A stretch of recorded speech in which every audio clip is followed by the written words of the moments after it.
Hi guys, I'm Warren Speed. This documentary is all about the paranormal in Great Britain, about UFOs and cryptids and hauntings. And the first place I visited was Featherston Castle, which is near Hotwhistle, which is in the very centre of Great Britain. And the castle dates back about 1,000 years. It's been reported to be haunted for quite a while, but they've never had an actual ghost team in there before. They do have now. They've been there a couple of years, and well, I met them. I went along and met them, went a few times, and let's see what happened.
Hi guys. Hi Warren. I'm here at Featherston Castle, which is near Hotwhistle in Northumberland, and come to meet these two guys, Graham and Ken, who run the what's your ghost team called? It's the Uncovered Paranormal team. And you're the only team who's ever been allowed in there to run investigations. We were the first team, and we're the only team what's allowed to work in this area. Yeah. And I was a couple of years ago when you started here. Be about 2.5 years ago, and then we had the break for the pandemic. Yeah. Yeah. So it's whatever we've got, it's working out just great. It really is. It's very, very haunted. Like. Yeah. Yeah. We'll have a look in the castle after this brief chat. Ken, can you tell us a little bit about the history of it, please? Yeah, sure. What you're seeing now is the exterior is the 18th century incarnation of the castle, but essentially there's been a settlement on this site for about 1100 years. Started off as a medieval manor house on this site, and then fortified farm buildings, and then in the 12th century they started to build the Peel Tower, and it's been the seat of the Featherstones, or the Featherston Halfs, ever since then, till the last 150 years or so, when the lineage died out. And the Featherstones is kind of the reason why it's haunted, isn't it? With a Romeo and Juliet story. Yes, it is. It's Abigail. It's everybody knows it's Abigail's wedding. It was the 17th of January, 16th century. It was the 16th century. Yeah. She really loved one of the Ridleys. And that was another kind of rival family. Yeah, exactly. There's Ridley Hall just down there. Yeah. So she was in love with one of the Ridleys, but her father, Albany, he said, no way you're marrying a Ridley. So she got an arranged he got an arranged marriage with Blenkinsop Castle. Yeah. So he sort of forced his daughter to marry him. They were away out on a hunting party on the day of the wedding, and then the whole lot got slaughtered, every one of them. And it's a mystery to me and Ken, because even the Ridleys was slaughtered as well. You know, I love her. Yeah. He was slaughtered as well. And what you got to remember is the place where you set up now. This is where horses is always trained to come back if they've lost the riders. And what's like the car park now? It's like the courtyard, isn't it? And the horses came in, and there was it wasn't the whole wedding party come back. It was like a couple of horses had come back in, covered in blood. There's one with a person hanging off, but they'd actually been cut to ribbons. So the whole wedding party had been massacred. So it's known as the Abigail's massacre, you know. And that's basically the cause of all the hauntings. Yeah. We think. We're getting there. Yeah. Because there's a lot of people saying disembodied heads.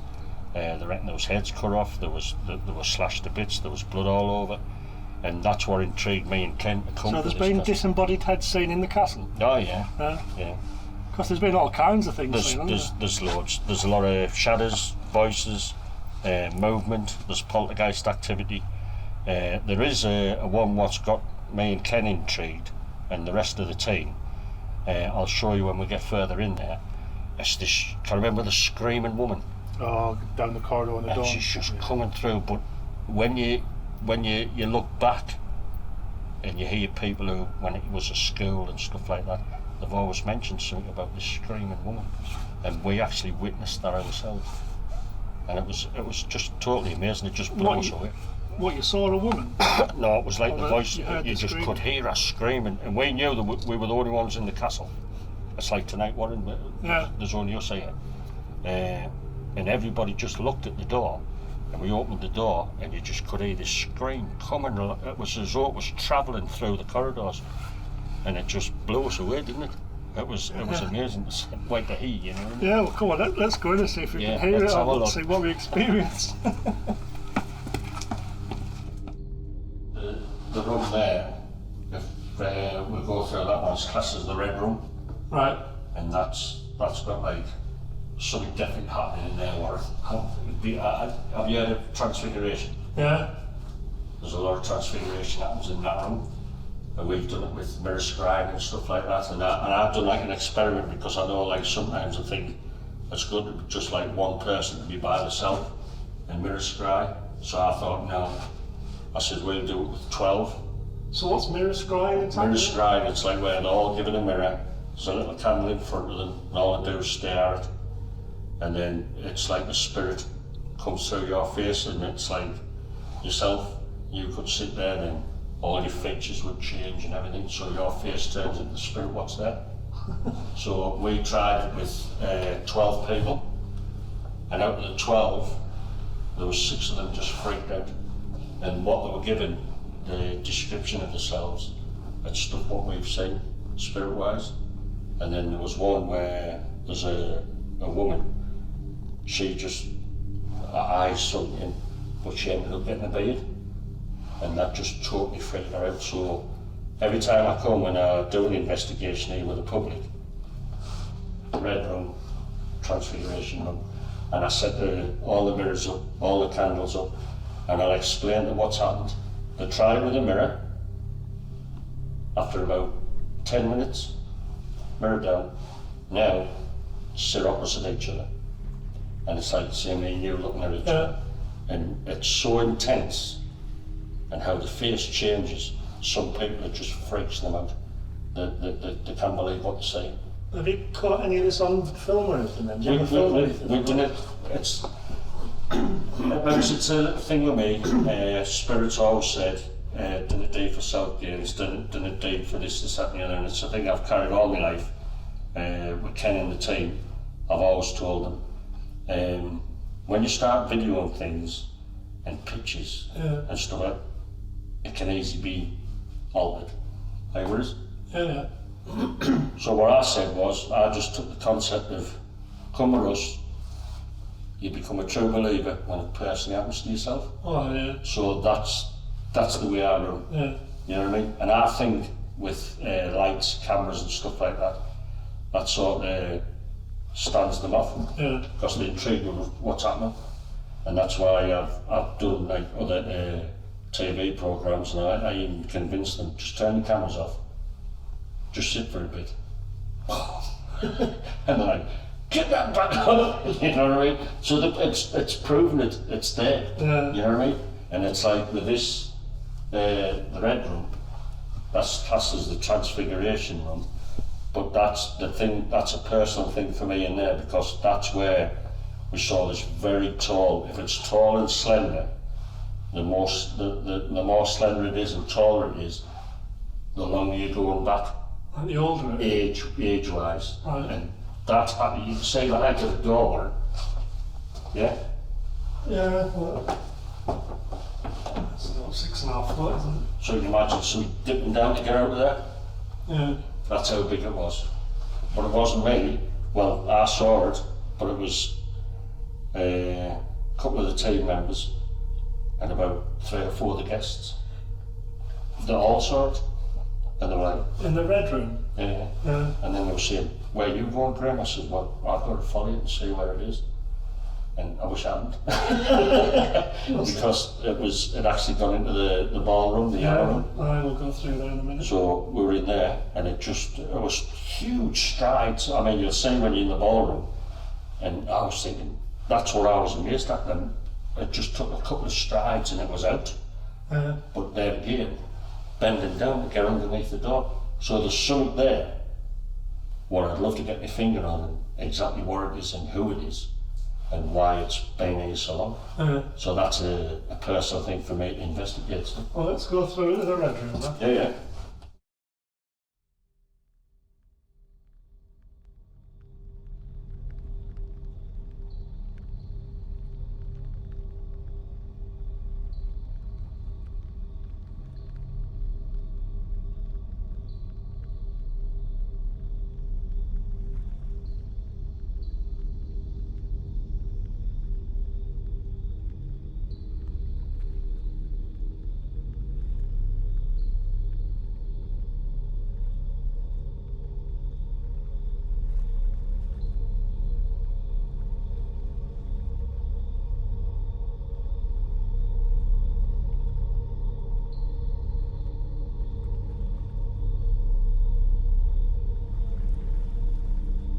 So this is the chair that people get thrown out of. Yeah, it is.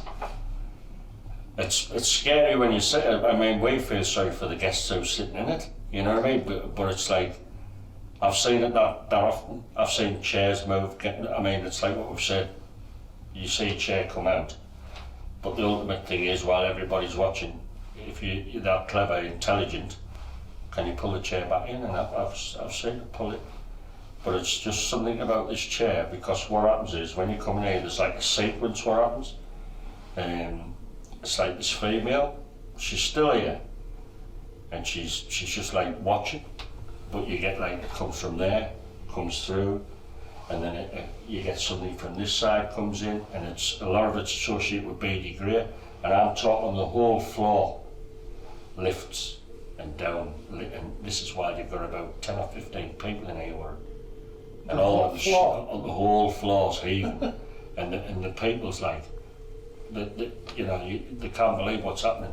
But this chair, for some reason, whoever's sitting in it, once the activity's up and it's built and it's aware, it's this chair. It's been pulled round while somebody's been on it, tipped over with a girl in it, and then we were talking just like we are now, and then the bloke said, I'll have a go, I'll sit in there. All the lights out, just sitting talking, and the next thing, he's gone. And it's amazing when you see it. It's scary, but it is amazing. Yeah. Do you think, because, I think we've said this, haven't we, with the cameras being on, that the kind of the spirits back away. And, That's like when you get there now, I know this lady what's there, she's intrigued. Because you've got to remember, every time you come to rooms and stuff like that, something like this has never been done, Warren. In this country where you're at. With us filming? We're filming and stuff like that. So that's why. So they're just intrigued with you. And it's like I say, you can feel them coming in, then they're looking. And it's, if they want to interact with you, they will. You know what I mean? It's like Art said, no, if any is spirit of Featherston Castle, be it with a cameraman, sound lady, Warren, any is, they'll give you permission. If you want to do anything with them, the permission's there, they've said you can. So there you go, that's it. Yeah. It's out there now. So if they want to do something with you, they will now. So what, has this room got a name? The attic. The what? We class it as the attic. The attic? Yeah. And there's quite a few rooms off this. There's the staircase there. Yeah, the stairwell, yeah. Stairwell, yeah. And that goes up to the roof as well. Yes. And then you've got the little room. Well, it's hardly a room, is it, in that corner? I think that's more like a lookout point. Yeah. Yeah. And then you've got the other room in there that's got costumes in it. We sort of call that Abigail's Tower. We give it that name. And it's just, ever since we only got access to that, about a year ago. Yeah, it wasn't long. Wasn't long, and since that's been opened, there's just that much stuff what's happening now. So we sort of think, have you released something? Yeah. You know, with the door being open now. But it's the thing what gets people is the light anomalies, what's happening. And honestly, it's like car lights, they're massive, but you see them coming across the wall, you see them going down the stairs. Yeah. And these are huge lights. And people saying, oh, it's got to be a car. And I'm thinking, from where? Yeah. Where are you going to get car lights from? That's how bright it is and how strong they are. And it's fascinating when you see it. And the room at the back, that's the one where we got, it was just, all you could see, it was just black mass. And you could see it creeping out across the floor. And that's, to me, I think that's like a bunch of bad energy what's hanging about. Yeah. And that's what when you're seeing something like that, that's when you've got to be careful, because if that gets into somebody, then you've got problems, you know what I mean? Well, like it can attach itself to you. Yeah. So there's times where I've said cut and we're away. Yeah. And we've gone. Because you don't like it, do you, Ken? No, it stems from a time when I think we were doing a team-only investigation, and we were drawn to the spirit in the lookout, and it was reaching out and it was scratching the wall, it was grabbing people. Yeah. And we were huddled around that door and we were like calling out to the spirit, but every fibre in my body there was just a lighting, and that was it. My body was just saying, right, Ken, you've had enough in here now, finished. And I was like, I'm aware. And the team were like, no, we're here to investigate. I was like, I'm finished, I'm done. Yeah. I'm just, you know, it was just, my whole body was just saying, out. Yeah, because you were in there, weren't you, Graham, when the door slammed and you couldn't get out? It's like a door where it's got to shut from the inside, and you can see it's not that big, because you've got that's tiny, isn't it? So what I do is we've got a mirror in there, and sometimes we do mirror scrying in there, and it's basically to try and catch the image of whatever's in there, or in this section of the castle. That's the reason why that's in there. And I went in and I was putting the mirror in, and it's not much, and then the door just slammed. And me at first I thought, very funny, I thought it was like the team. Yeah. And then I realised I was up here by myself and there's nobody there, nobody out here, but it's like a snake off a gate. Yeah. And it just wouldn't open. It just as though the force was keeping it shut from the inside, pushing it shut. And I'd start thinking, and all I said was, keep calm. I says, please, I says, we're not gaining anything by this. I says, can you just let us out? And the door just went, and that was it. Yeah. And I was telling you about that, and it was off.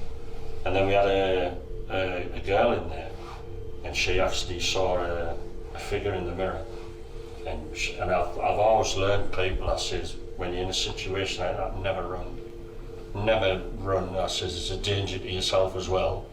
I says, just, if you're not happy with it, just stand up and just walk away from it. I says, never run. Because you come out there like a greyhound. Once you... And like as I say, when we're on about the intelligent haunting, that's the table. What was lifted and through as Jill was passing through here, which the spirit said in the kitchen, that's what he was going to do. And that was, it was so fantastic for that to happen. Because you were doing a Ouija board downstairs, weren't you? In the kitchen, yeah. And you're saying, basically, you know, prove that... A spirit come out of the board, and he says, oh, I know where Jill is. And it was Simon who was running that, and Simon says, well, where is she? She's in the attic now. And that's what it's spelled out on the board, in attic. And he went, well, prove it, if she's in the attic. And he did say, scare her now. Did you hear that down on the stairs there? Did I what? Did you hear something on the stairs there? No. I did. I thought I did. Yeah. And then what happened was, is Jill, because you've been down the stairwell, Warren? Yeah. Jill come in with a guest, put him down the stairwell, and then in the kitchen downstairs it said, she's alone now. And Simon said, well, do it now then, and prove it. and Jill just got past this chair and this whole table just banged and rocked and buff, and she was off like a shot. And she comes screaming. She comes screaming down them stairs, wasn't she? But Simon could hear her screams, and Simon was sort of met, and I said, he goes, has something just frightened you? Yeah, get in. And we said, oh, what's happening? He says, it just told us that's what it was going to do. So it was a huge night. And it's what it's telling you is intelligent haunting. They're listening to what you're saying, and they will act on what you ask them. And it just blew me away. I just thought it was amazing. It'd be hard to beat that. Yeah. That's a high. That's a real high. That's a very high. Yeah.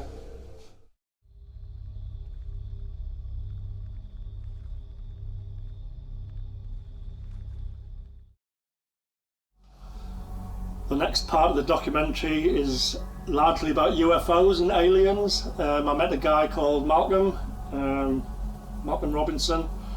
He was one of the UK's foremost UFO experts. We had a good chat about a lot of things. He's based near Bonnybridge, which is kind of a bit of a Falkirk triangle of a lot of sightings. He talked about some alien encounters around there that he's investigated a lot. He knows a lot about UFOs and aliens. He's done it for decades. And let's see what he had to say. Okay guys, I'm up in Scotland now with someone who's got a lot of UFO knowledge amongst other things. I'll let him introduce himself. Yeah, nice to have you here, Warren. Cheers. Well, my name's Malcolm Robinson. I'm the founder of Scottish research group Strange Phenomena Investigations. We were founded way back in 1979 to investigate claims pertaining to ghosts, poltergeist, UFOs and a whole range of strange and paranormal stuff, yeah. And we're not like where you actually live, where we are now in your UFO room. It's not far from Bonnybridge, which is like one of the UK's UFO hotspots, isn't it? Or it was not so long ago. Yeah, I mean, absolutely. Bonnybridge is known in UFO speak as a hotspot or a window area, and what that means effectively is an area in the planet that seems to attract a higher concentration of UFO reports than anywhere else. And it wasn't until 1992 I was listening to Central FM, a local radio station, and they had local councillor Billy Buchanan on the show, and he was talking about all these UFO reports, and I just knew that I had to become involved. So I contacted the station, and he says he was so glad that I was from a responsible body to help him, because he was elected to serve the people of Bonnybridge in any way, shape or form. Far did he think that it was going to be people saying UFOs, but he couldn't turn them away. He couldn't say go away because he was elected to serve them, so he had to take that on board. Yeah. And what kind of sightings were there? Because there was loads. When I was in the 90s, there was hundreds, wasn't there? Yeah, that's correct. Over from probably 1992 till present day, but certainly from 1992 to 1999, there were over 300 to 400 sightings. The newspapers and media put an extra zero on that, and I don't like that at all. But it's fair to say that I was working in the Bonnybridge area 10 years before 1992. 1982 I was working in UFO sightings in that area. So it does go back even further. Right. But the sightings in Bonnybridge basically comprise of a whole range of different shapes. You had your classic flying saucer shape, like two soup plates joined rim to rim. You had balls of light which just descend from the sky and go back up again, red, blue, green, white, all these different colours. You had the cigar-shaped objects moving silently and slowly across the skies. And also, latterly, you've had the triangular-shaped objects.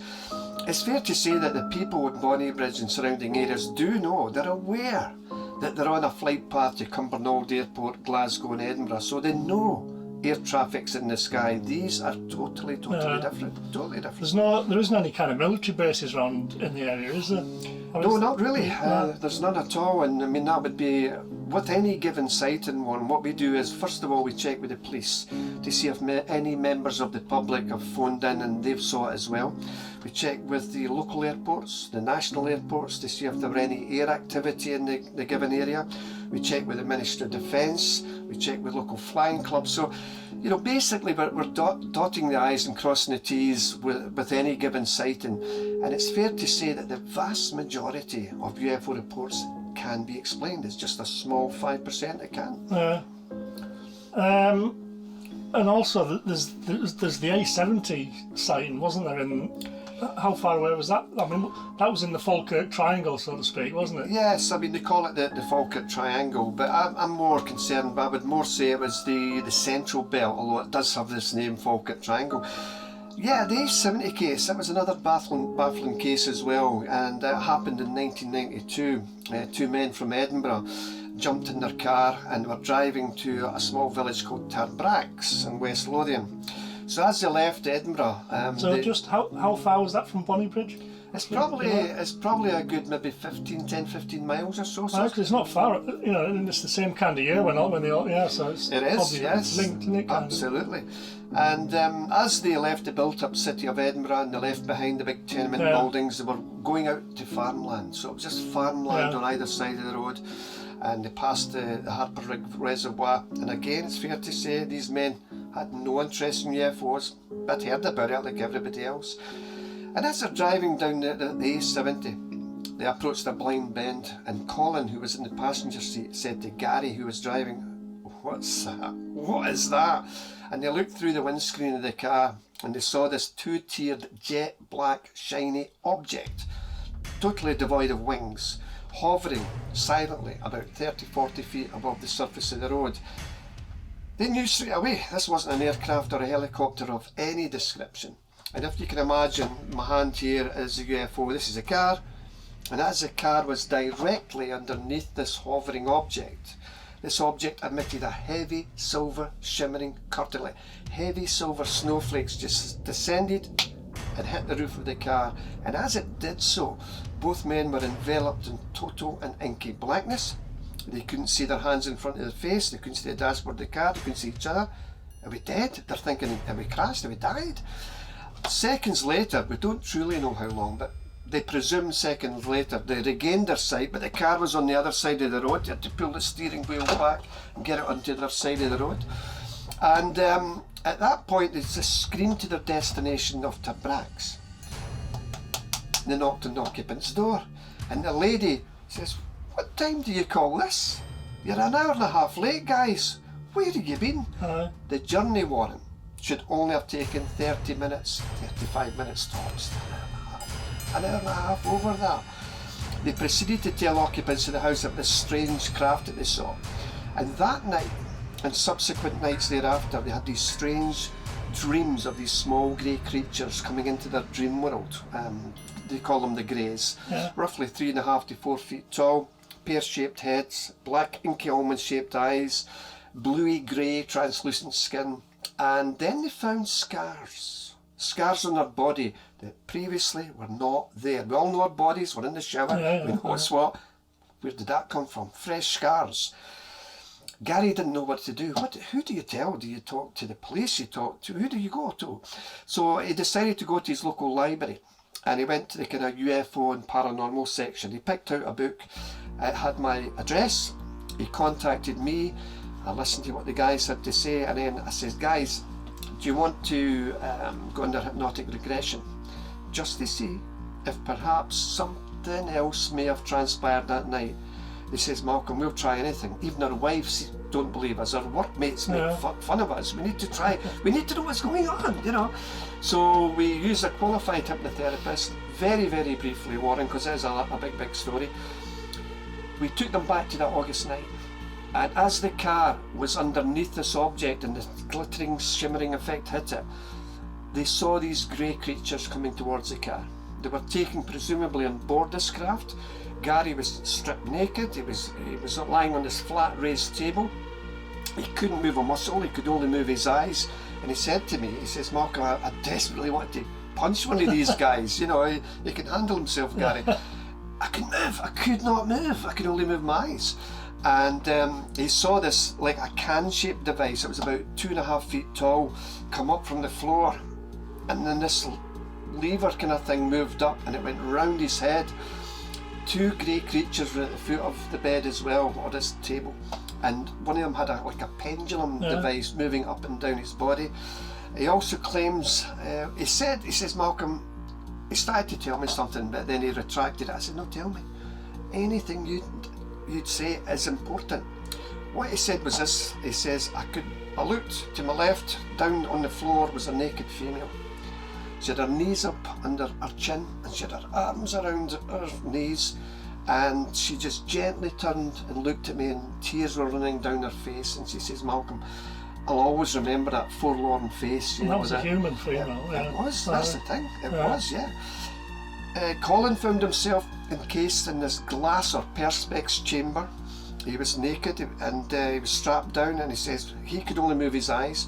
To the left and to the right, he saw naked people as well, and all these greys moving around. Now, it sounds preposterous, it sounds ridiculous, but it's consistent. It's consistent with tales coming from Europe and the rest of the world. And today it stands the test of time as one of Scotland's biggest UFO, certainly abduction events, you know. And I'm convinced totally of the sincerity, of the honesty of these two people. Skeptics have put forward that they were on drugs, they were on this, they were on that. That's fine. We need the other side of the coin, of course we do. But in my heart, I know these guys were telling the truth, and they still are looking for answers.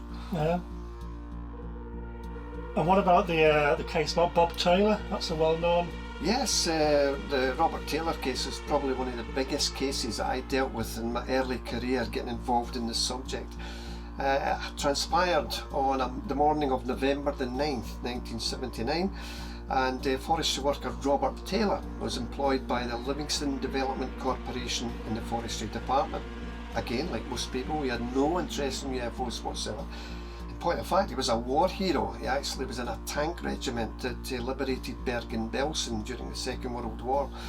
But on the morning of November the 9th, 1979, he alighted from his pickup truck at the edge of the forest. He was accompanied down this forestry path by his Irish red setter dog, Lara. And as they walked down this forestry path, the path opened up into a clearing in the forest. And he couldn't believe what he was looking at, because about 40 yards away from him was this large dome-shaped craft with a flange going around its perimeter, and these cross-like projections sticking up from the flange. And he's looking at this, he couldn't believe what he's looking at. He's been doing this job for days and weeks and months and years, and suddenly he's looking at something like this. Yeah. He says to me in conversation when we interviewed him, he says, Malcolm, then parts of it seemed to disappear. And then you would see the young trees in the background, then the craft would solidify again, then desolidify. His dog was barking furiously beside him. And as if the scenario couldn't get any more strange, it did. Because suddenly what resembled 2 Second World War sea mines, those bobbing mines you got in the North Atlantic, descended from beneath this hovering object and impacted on the grass and started rolling across the grass towards him. You can imagine he's absolutely shocked, he's terrified. These things are coming towards him, he's like this. And then they extended these rod-like projections and forcibly grabbed him at the hips and pulled him very, very forcibly towards this large hovering object. At that point he says to me, he says, Malcolm, there's a horrible burning smell pervading the whole area, like burning brake linings, as if you had pressed your foot on the brake, and the smell coming through the footwell just grabs you. And there was a swishing sound as well, and then bang, he lost consciousness. We don't truly know how long he was out for, but when he regained consciousness, the larger object was gone, the smaller objects were gone, and there were over 40 holes in the grass, a combination of triangular shaped impressions, circular impressions, and also track-like marks. And he had a nasty graze under his chin, he had a nasty graze on his head, his trousers were ripped, and his jersey was all muddy. And he went back to his pickup truck to radio base, but he couldn't speak. He somehow lost his voice as well. Then he managed to reverse into a small ditch, the back wheels of the trucks spinning about, he couldn't get out. So he staggered back to his home in Deans, it's a small village near Livingston. And when his wife saw him, she went, "What's happened to you?" And he said, "I've been attacked." And she says, Attacked by who? By what? And he said the famous words, and I've got to say it as it is, Warren, he says, I've been attacked by a spaceship. She says, "Come in, there are no such things as a spaceship, come in." And then she said, wait a minute, I know my husband. He wouldn't make up a story like that. So she phoned the local doctor, a local GP. He attended the family dwelling, and Bob's heart was racing, obviously. He saw the greys under his chin and on his forehead. And he says, look, I'm going to ask you to go to Bangor Hospital, which he did. But Bob waited, and he waited 2 hours.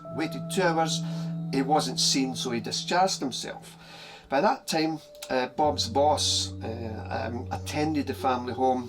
Bob was back by this time, and both men went up to the forest, and Bob says to his boss, he says, look, there's the marks there. And he went, yeah, they certainly are. The police became involved, Warren, and the reason the police became involved was because this was an assault by person or persons unknown, and the police had to become involved. They fenced off the area. I've interviewed a number of the police officers myself. Thankfully, one of them knew Robert very well. And he says, Malcolm, he would never make up a story like that. He goes down, he plays bowls, he drinks in the club, he keeps himself to himself, and he wouldn't make this up. And it stands the test of time for me as one of the most amazing sightings in Scotland in this Falkirk Triangle. And a few years ago, we got signage placed in the woods because people were coming from all over the world to these woods, and they couldn't find it. So thankfully, with the help of West Lothian Council, we've got signage, just like the signage in Rendlesham Forest in England, to point the way, so to speak, to where this area happened. It's heavily overgrown now. The trees were small in 1979, they're grown up and they're encroaching in the area, but it's totally changed from what it was back in the day. So again, like you said, that was in the Falkirk Triangle, so all three that you've spoke about were in the Falkirk Triangle. Why? So after we'd spoken to Malcolm about UFOs, me and Jamie, my cameraman, went to Rendlesham Forest. In Britain, in England, and we were there on the hottest day of the year ever in England. It was boiling hot, and Rendlesham Forest is one of the well-known places for UFO sighting in England, around the world really, to be honest. The US military had a strange encounter, and it's quite a well-documented case, so let's pop along, see what me and Jamie found there. So we're here in Rendlesham Forest, which is kind of known as Britain's Roswell. Probably Britain's most famous UFO incident happened here. There's a UFO walk goes round. Let's read this out. It happened in Christmas 1980. It was a time of the sighting during a period of extreme military and political sensitivity owing to the Cold War. The United States Air Force leased RAF Woodbridge, which is just over there, with the runway extended into the forest, and RAF Bentwaters, located 4 miles north of the forest. The US Air Force was part of the defence work of NATO, the North Atlantic Treaty Organisation. It was actually 27th of December when the incident happened, and 2 USAF security patrolmen reported seeing unusual lights just on the edge of the forest, thinking an aircraft might have come down, sought permission to leave the base and enter the forest. Went to investigate, separated in their search. One described seeing strange lights. The other reported seeing a glowing object that appeared to be metallic and triangular in shape.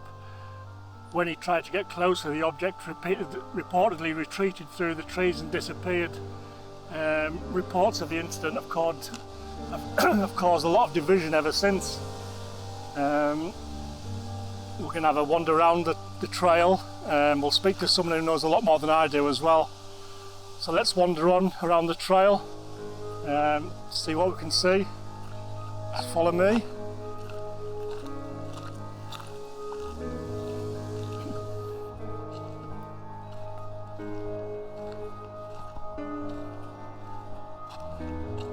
The only actual UFO experience I've had myself, I remember, was in the 70s when I was a kid, and me and my mate saw this weird ball of light flying across the sky. Always stuck with me, I was quite scared, to be honest. I was about 10 at the time, but who knows what it was.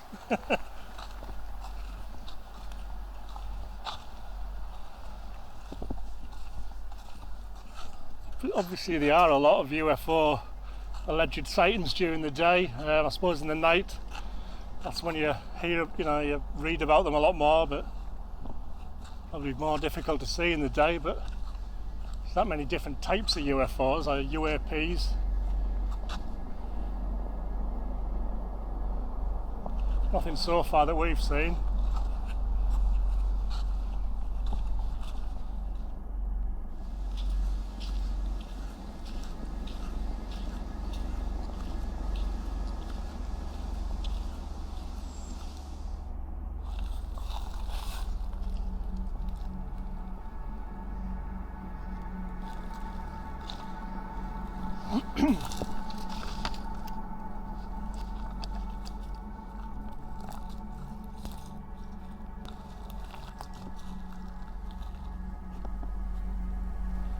Interesting. So we're at another spot in the Rendlesham UFO trail. Over here we've got a recreation of what the two United States Air Force servicemen, Jim Penniston and John Burroughs, saw. Supposed to have landed. The next day when they went to investigate further, there was 3 depressions found in the ground, and the radiation levels were a lot higher than normal. So who knows what happened that night.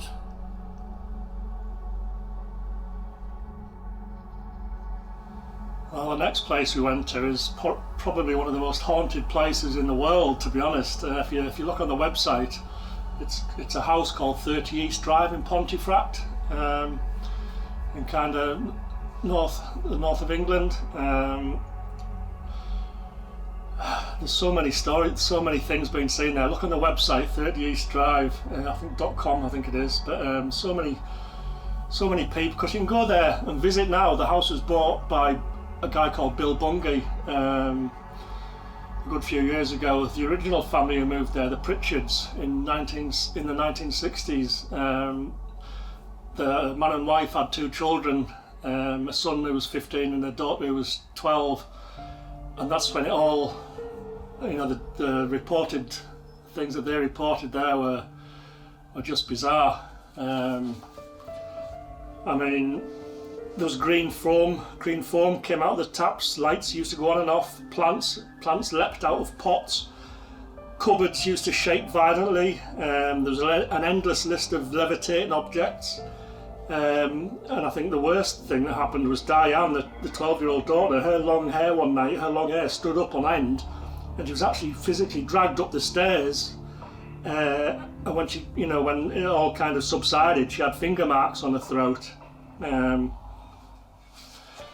So yeah, it's a very strange house, and if you, like I said about the website, if you go on there, there's a list of nearly 300 different things that have been reported by various members of the public who've gone along. Me and Jamie went along, had a look. We went during the day, and we didn't see anything ourselves, but we did have a good look around, and the house is all kind of still in the 70s. It's still decorated throughout in the 1970s style. And we spoke to a lady who, besides going to 30 East Drive and having some very scary experiences there, she'd also been to the London Dungeon, where she had further horrible encounters, really, which followed her back to her house. So we'll speak to her now.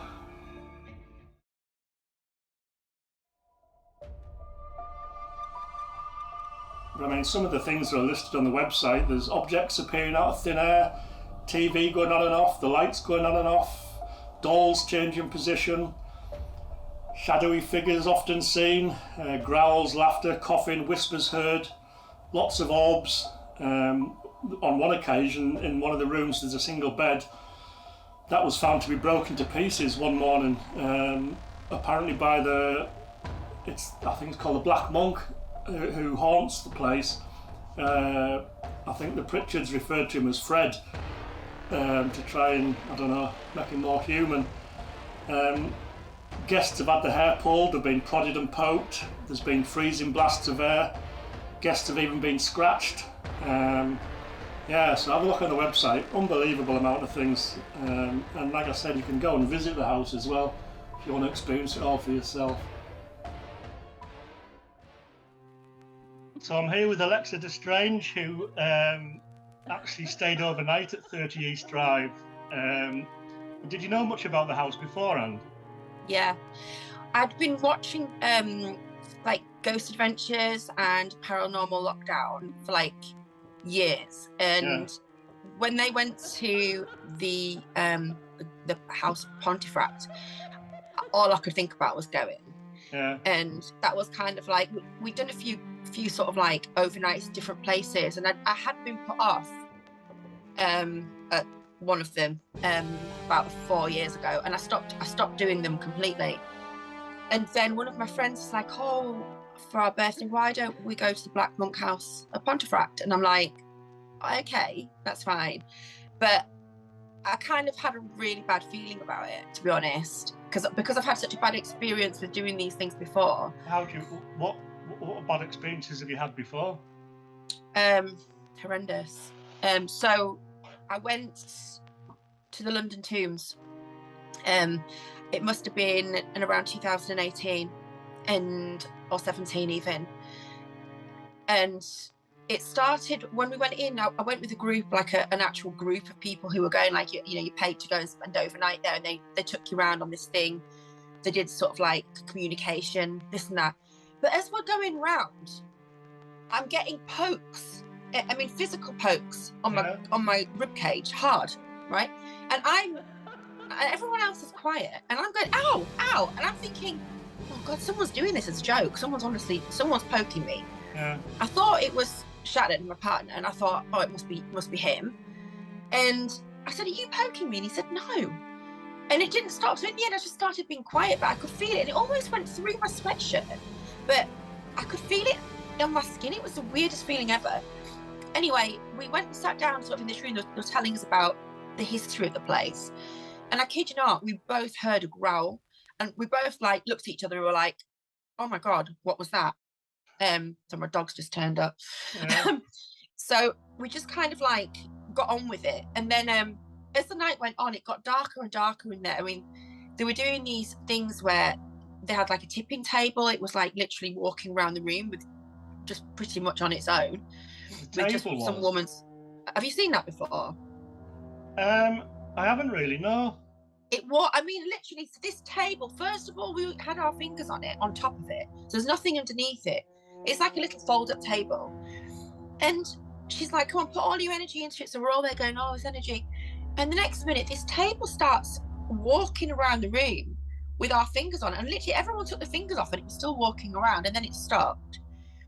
And then I just started to get really freaked out. I was like, I don't want to do this anymore. Yeah. And then I think the worst part of it came around 4 a.m. I started to just feel really, really tired.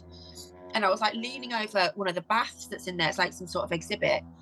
And Shannon said that he saw a black shadow over my head, literally like it was bearing down on me. And I was sort of like falling down over the bath.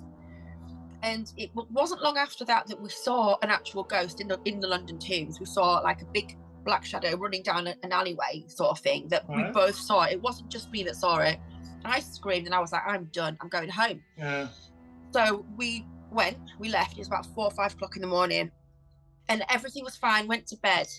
And then it was the next morning that things started to get weird. We went out for lunch. We were a bit hungover. We'd had a few drinks. So the next morning we went to the pub, hair of the dog. And they were like in this pub, there was like these sparkling lights that were really bright, and they were floating, and we were laughing. We were going, oh my God, look, there's a light floating around. And Jana was like, oh, I can see it as well. And we thought it was cool. We were just like, oh, whatever, this is just funny. It's probably just a little spirit orb from last night. We went back home, and that's when it got really, really dark. So about sort of like 3 or 4 started with bangs in the house, growls, drawers coming in and out. My cats were freaking out. That night we tried to go to sleep. I put my headphones on because I was that scared. I couldn't. Yeah. I didn't want to hear what was going on. So I put my headphones on, and the next minute Shannon jumped out of bed, and there was it was like we'd had the bedroom door shut, and it was like someone had thrown the whole body weight against the door, trying to get out of the room, not in.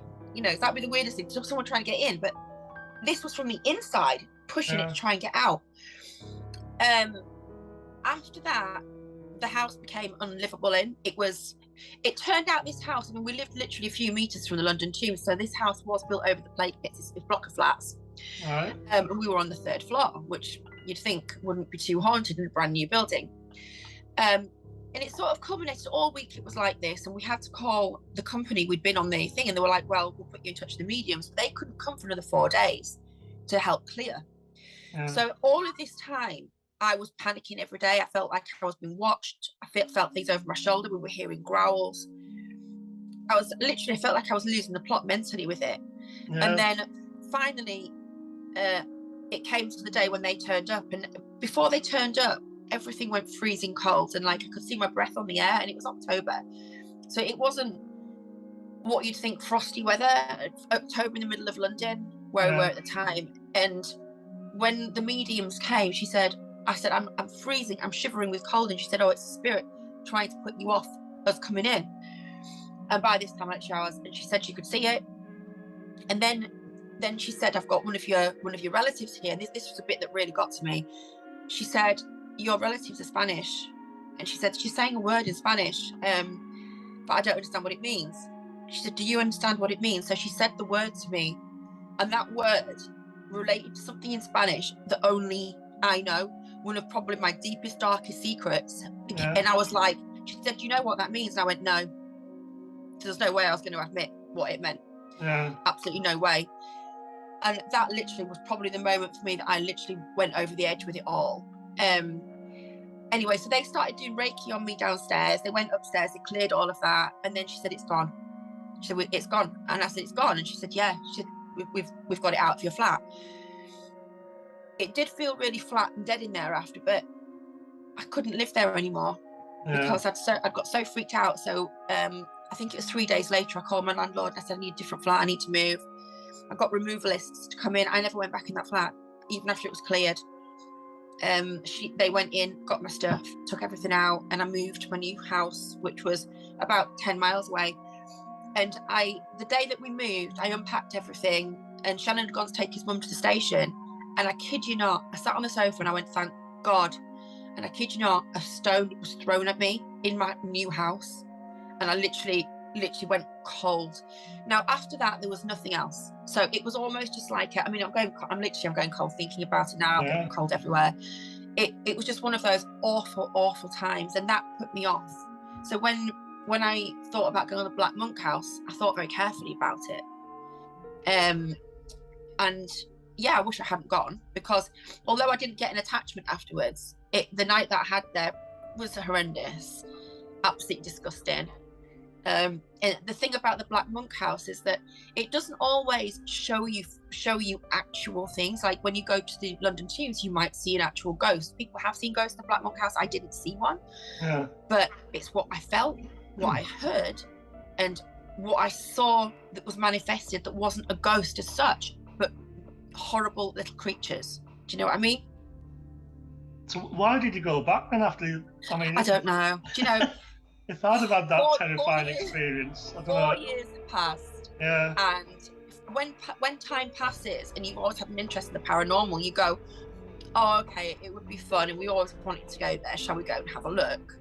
And I was like, well, that's fine. I'll go. I'm not doing any calling out. I'm not doing any Ouija boards. I'm not doing this. I'm not doing that. I'm just going to go and sit there and observe. And I thought that by observing, I'd be pretty safe. Did you just stay over for one night? Yeah. So one night. And who else did you go with? I went with Shannon.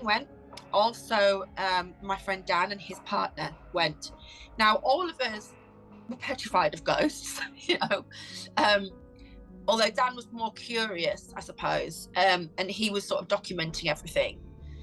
And a lot of the things that happened, well, one of the things that happened specifically, we did catch on video, which I think he has somewhere, or I have even on my phone, which was whistling at us. But the house plays jokes with you. So, for instance, we arrived and we thought we'd order a curry. Yeah, you're not allowed any alcohol in the house, so we weren't drinking or anything. But we thought we'll order an Indian. So we were sat there waiting for the Indian, and we thought, while we're waiting, let's just do some, you know, asking for knocks, this and that, you know, like you do. Is anyone there? Can you give us a knock? Anyway, there was nothing for about 5 minutes. We carry on chattering away, and then all of a sudden, there's the biggest hammering on a door that you've ever heard. And we went, ah! Like, and Chana went, it's the Indian at the door. Now, when I went to the door to answer the door, he said that he'd been knocking for ages, but we'd not heard it, even though we were only a few feet away from the door, so it didn't make any sense. Yeah. It's almost like when you're in that house, 30 East Drive, you're in a cocoon of something in another world, honestly. Yeah. And when I asked the Indian man, were you hammering the door just now? He went, no, I just gave it another couple of knocks. So we were like, well, that's weird, because we had bang, bang, bang, bang, bang, bang, bang, you know. I was like, oh my God. So we all ate our food, and as we were eating our food in the other room, we could hear things moving, and we kept looking at each other and going, oh, what was that? So we cleared up our dinner, cleared everything away, put everything in the bin that we hadn't eaten. And then we started sort of like wandering around the house, which seemed quite calm. We were scared, but there was nothing for a couple of hours. I think it was around 11 o'clock. I went for a wee, and Shannon came with me because I was so scared to go by myself. And I heard, and the toilet is next to that closet. You know, the what's it called? The coal scuttle or whatever it is. No, the you little coal shed thing. Yeah. Yeah. I've been in. Yeah. We went So during the toilet, day. And... you know, so you'll know the loo is next door to that. Yeah. Do you remember that? Yeah. So I went to the loo, and I heard someone go, like that, and I just was like, who was that? And Dan and his partner were in the kitchen, so quite a significant amount of space away, but it sounded like, sorry, I heard a bang that actually scared me. I'm giving myself the heebie-jeebies. Do you know, I don't like talking about it, because literally I feel sometimes that the energy that you create by talking about it actually brings it all back. I'm not even joking. Yeah, no, like, no. I'll find that things are really weird today. And I heard that sort of moan, and it seemed to come from that room, from the coal scuttle next to the toilet. So we kind of like, oh my God. So we went out of that, and then we started doing this thing upstairs where we were sort of talking, and then someone said, I can't remember who it was, oh, did you hear that whistle? Like someone whistling for a dog. And I went, no, I didn't hear it, but I was like, oh, you know, if anyone's there, why didn't you whistle? So I whistled, and then up the stairs came this whistle back at us, and we literally just went, oh, you know, because they'd actually physically whistled back at us. And then I was like, oh no, I'm literally, at this point, I'm literally over it all. And then, so me and my friend, the girl, we were there, we decided that we were tired, and all of a sudden we just felt so drained. I didn't want to do it anymore. So I said, let's just, their name's Kelly. We just went, so let's go to bed upstairs in that room, you know, in the bedroom where the double bed is. Yeah. We let the boys do some stuff, but for some reason, all I wanted to do was turn off the light. And I'm like, I want to turn off the light. And before, we wouldn't even go upstairs by ourselves. So all of a sudden, the house is trying to segregate you. Yeah. It's trying to put you in positions where you're vulnerable in the dark, which seems to like you in the dark. It likes you away from your groups. And it gets worse for segregation as well. So, and this house is freezing cold. It's middle of winter. We didn't have, I don't think there's any heating on. I can't really remember, but it was cold in there. And then the boys did some sort of like stuff upstairs. We've got loads of orbs on camera, blah, blah, blah. And then we were all didn't want to really split up. So we thought, right, we're all going to lay on that double bed upstairs. So 4 of us, like sardines, literally, it was ridiculous, honestly. Laid like that. And I keep insisting, I want the light off. I want the light off. So the light goes off. And then all of a sudden, they all fall asleep.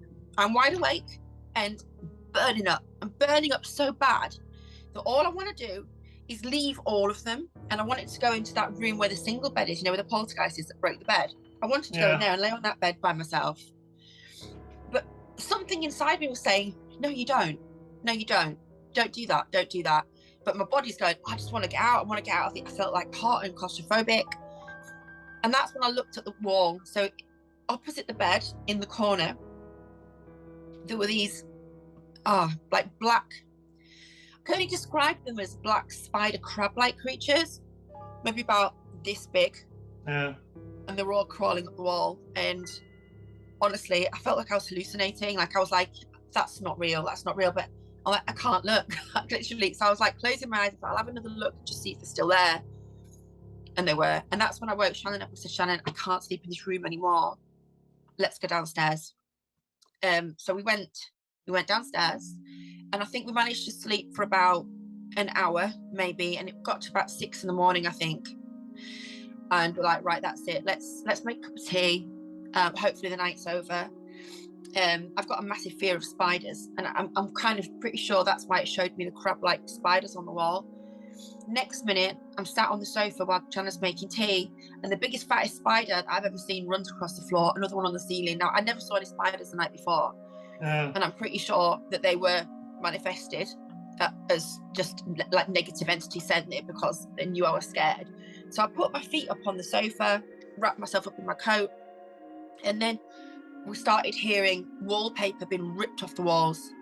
And I don't know if anyone else has heard this, but it was so clear. It was like literally like someone's next to you getting a whole load of wallpaper going down on the wall. And I'm like, and Shannon could hear it, I could hear it. The other two were fast asleep on the bed upstairs, and all we could hear was someone walking around the bed, even though the bed is next to the wall. I could hear someone circling. And I thought, I'm going cold again. I thought, Dan and Kelly are up, right? And we thought they'd be coming down, but no, they weren't. They were still in bed, so something was walking around them while something was ripping wallpaper off next to us. Finally, they woke up, and honestly, I've never been so desperate to get out of anywhere in my entire life. And we said we'd never go back, and we haven't yet. And I've got no intention of going back. Did you tell me earlier that something had followed you home as well after East Drive? Or was that? Yeah. So it wasn't as bad as what we had at London Bridge, but the weirdest thing happened that night after East Drive, we were chilling out. I think we got some food, got a bottle of wine, we were drinking it downstairs. I went upstairs to tidy. I've got like a dressing room, tidied everything up, and I'm listening to I must have been listening to the radio, which I don't do very often. Had the radio on, and suddenly it was telling me about so it was talking about Pontefract, the Duke of York, and it was talking about the soldiers and about that battle.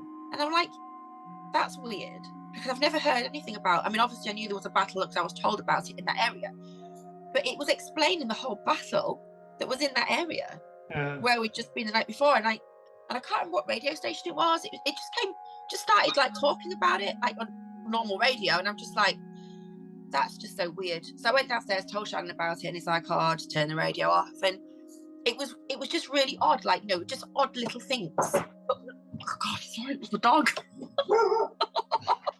I'm actually scaring myself now. Oh, you're scaring me now as well. Oh, I'm sorry. I know. I literally have gone cold everywhere. I literally hate talking about it. Well, I know, I appreciate you do. It just, Pablo, stop it. I often get goosebumps. I was on the 30 East Drive website last night, just refreshing my memory, and I was getting goosebumps.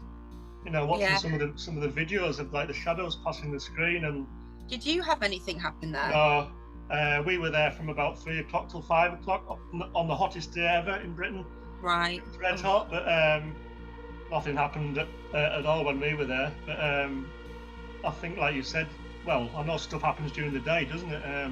It does, but in all honesty, I think as darkness comes, energy for some reason seems to get stronger, and entities become more awake. And I noticed this when I had the attachment at London Bridge, that it would start at 3 o'clock in the afternoon. That's when it would start small, and it would get bigger and bigger and bigger. I mean, at East Drive, we were starting to get poltergeist activity, things moving about. When we were in the other room, we could hear it. I'd probably say, I think we got there about 4. By 6, we were hearing stuff for sure.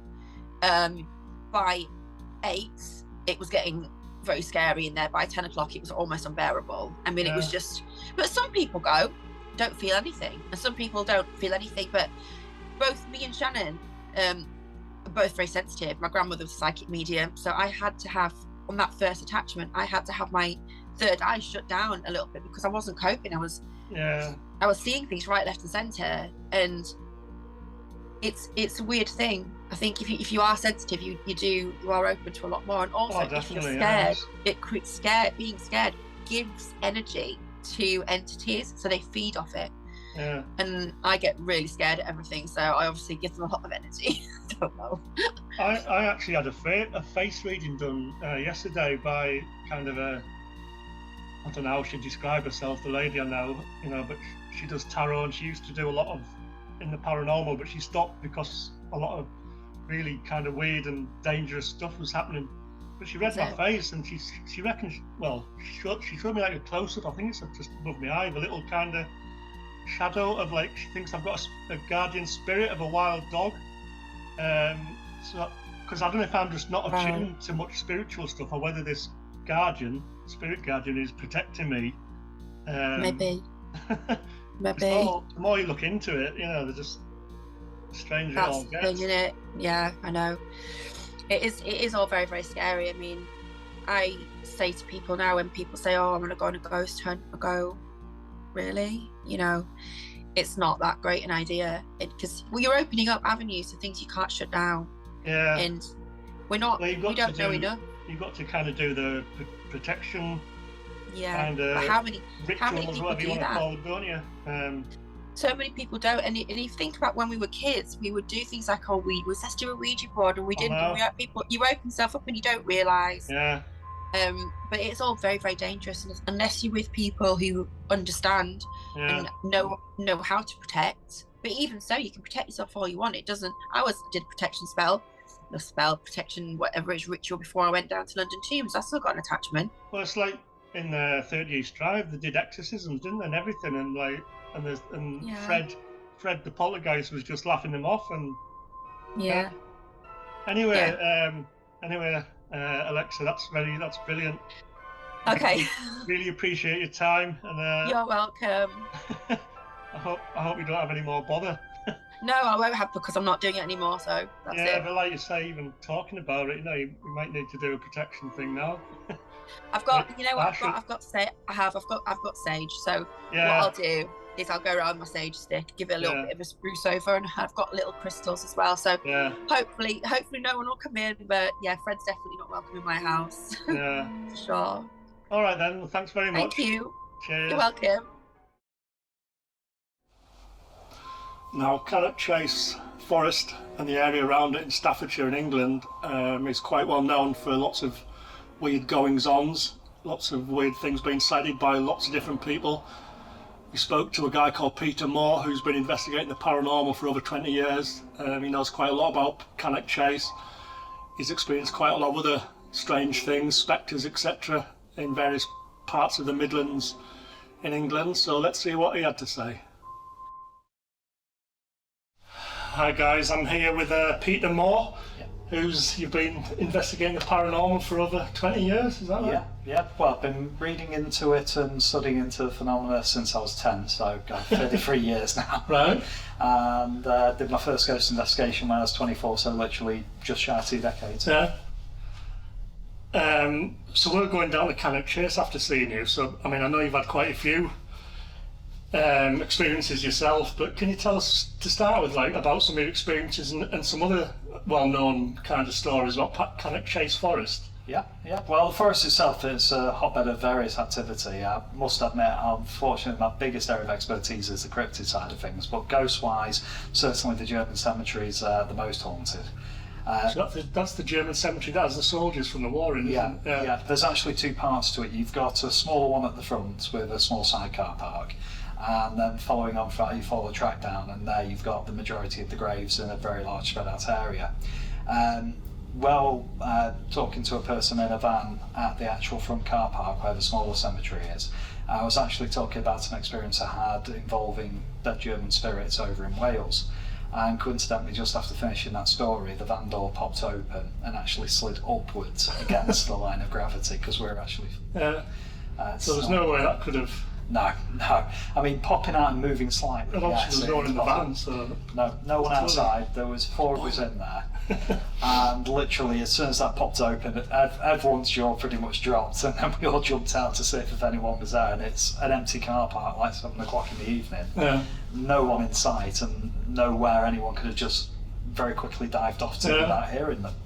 So literally, But as far I as don't that suppose goes, you've got that on camera or anything. I wished I could say I no. had, but unfortunately we're only recording on tape at the time. Yeah. Though we had literally just finished the interview with the person we were doing about 20 minutes beforehand. We'd switched the tapes off. Yeah, so that's it was always just- the case, yeah. isn't it? But the actual main German cemetery as well, where you've got a building with epitaph in there, and literally going in there with about 6 other people. Yeah. Literally, people were just feeling like breezes brushing past them as though someone was walking by. And literally, that was happening for the good half hour that we were walking around the area there. Yeah. Sorry, go on. No, what else have you seen in Cannock Chase? Or? With Cannock itself as Because well. you've been there a few times yourself, haven't you? Yeah. We've had some experiences where we've had strange knocking noises occurring in response to us doing some wood knocking on the trees to try and elicit a response. We also, both me and my wife, had a bit of a weird experience where we were actually down on the south side of Cannock Chase, and there we heard what sounded like imitation owl noises. Where literally it was like 5 or 6 just suddenly rocketed up at once after we heard one about 100 yards to the left of us, and then a load more in response. That certainly did defy a bit of explanation, because this is late at night, we're the only car there, so it's not like there's anyone else that we could see in part time and be wandering around. Likewise as well with the castle ring, I do know of one person who saw a black shadowy figure that was walking around the castle ring, which is on the southeast side of Cannock. Right. And there they'd literally, they basically met up with a girl in the car park, and when they'd gone out to go to the toilet, they'd literally gone walking up there to go away from the car park, jump behind a tree, and there was this shadowy figure stood right in front of them. Right. Yeah. For myself as well, though I didn't see this directly myself, there was a group of us who were over, again it's nearest to the German cemetery, but on the west side of that you've got an old quarry. Right. And we're around the outskirts, the edge of the quarry. I actually had sound parabolics with me. I was listening on that, and we'd all stopped, and I could hear heavy footsteps, probably a good 200 yards from us, further down towards the actual fence of the quarry.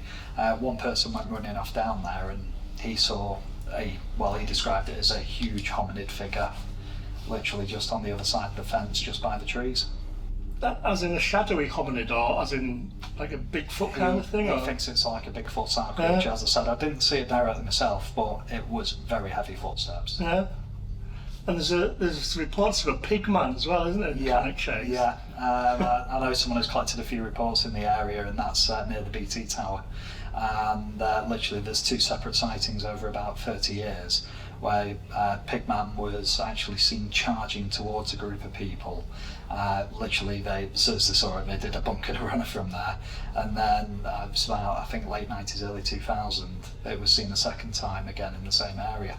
And was it the same kind of description each time? Yeah. So what was the description?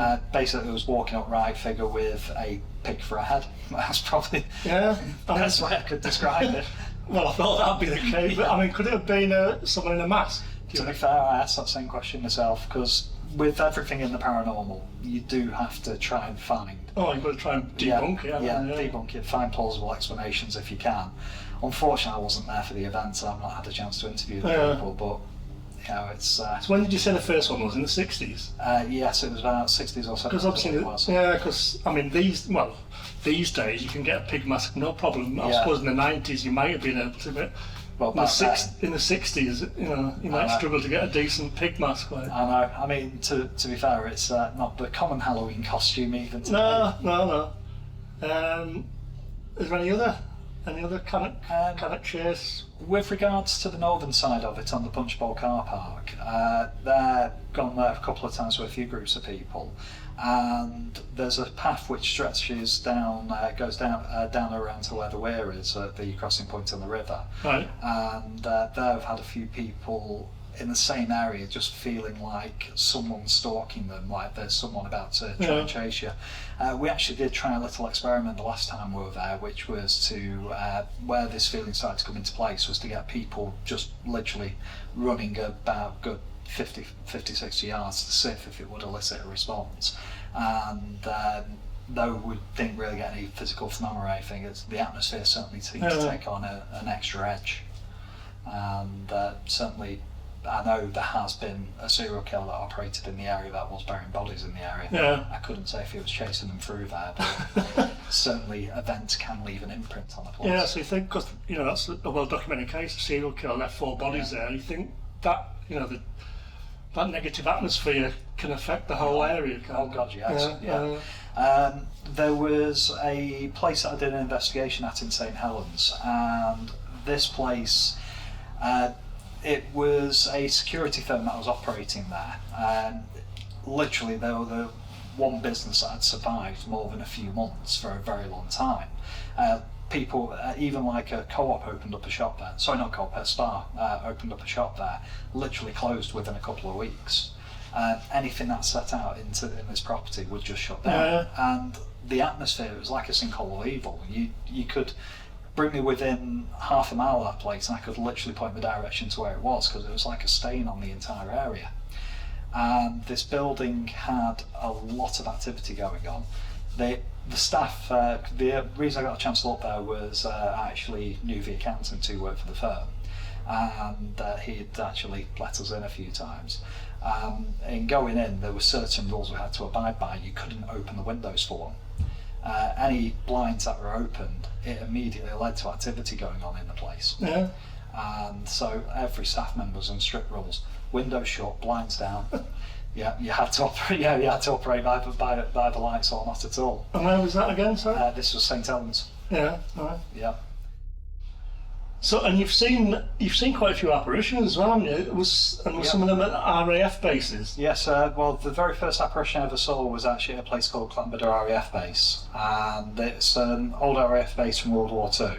It did move over the hill and the site got abandoned, but it got picked up by a guy who was trying to sort of like make a mini sea life centre and a little theme park in the area. Though there's an interesting story with that I could get to as well. Now, he opened up to ghost investigations after a lot of plans fell through, and there was an area there which was called the morgue. Now, during World War II, they'd had quite a few incidents. They'd had some friendly fire accidents, but they'd also captured, tortured and executed several German pilots who had been shot down and caught on the side. And this area, which we'd nicknamed the morgue, was where they'd actually been tortured and executed. There was actually the first full apparition that I saw, which was during the seance. I'm sat there and it's like I've got what looked like a big, beefy, no-necked, big, the proper sergeant's moustache from the wars. Yeah. And literally it was in my face, this close. And wherever I looked, it would just literally swing round, be straight back there. I'd sat through this for about 30 minutes and walked out of that place completely white as a sheet. So what was it like? How would you describe it? Like, was it a shadowy black apparition? Or you could clearly see the face. It was like it was lit up from behind. Right. So it's like literally you can see the figure. Could anyone else see it? Unfortunately, no. This is an interesting thing with apparitions. You will have some way you have group sightings of it. Second apparition I actually saw, 6 of us saw it at once, but this literally was a black shadow silhouetted in a camera flash, and it was literally people were taken away separately to describe it, and we all described it as this woman with like a very angular black dress on. But literally all that was a shadowed silhouette. So apparitions can literally appear just to one person in a group? Yeah.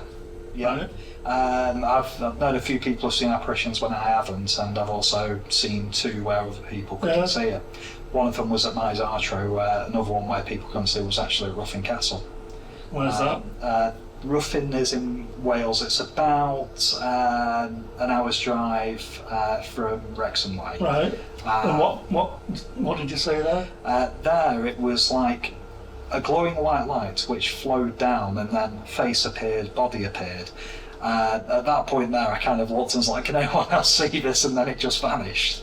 But the thing that did creep me out a bit, because this was actually in the dungeons of the castle. All right.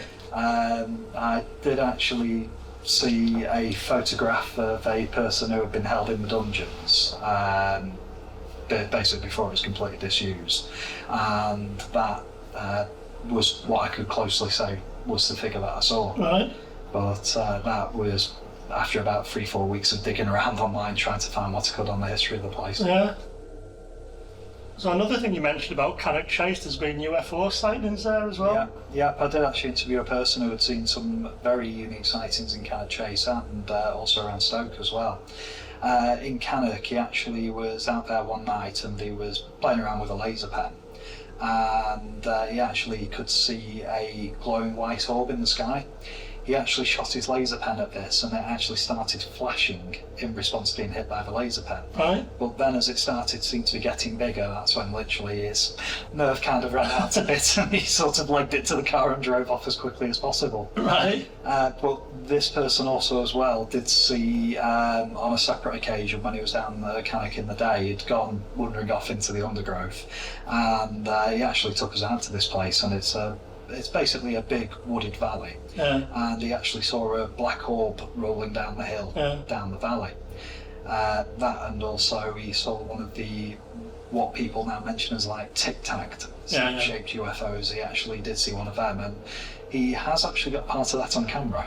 I was going to say, like, the same fella's seen 3 different things, you know. Yeah. Is he making it up, or if he's got a bit of evidence, then you know. Yeah. To be fair, in interviewing him, there's some people I've interviewed, and as you start talking to them and start getting details and the way they come across, you certainly can tell they're kind of embellishing things a bit or just making up a story on the spot.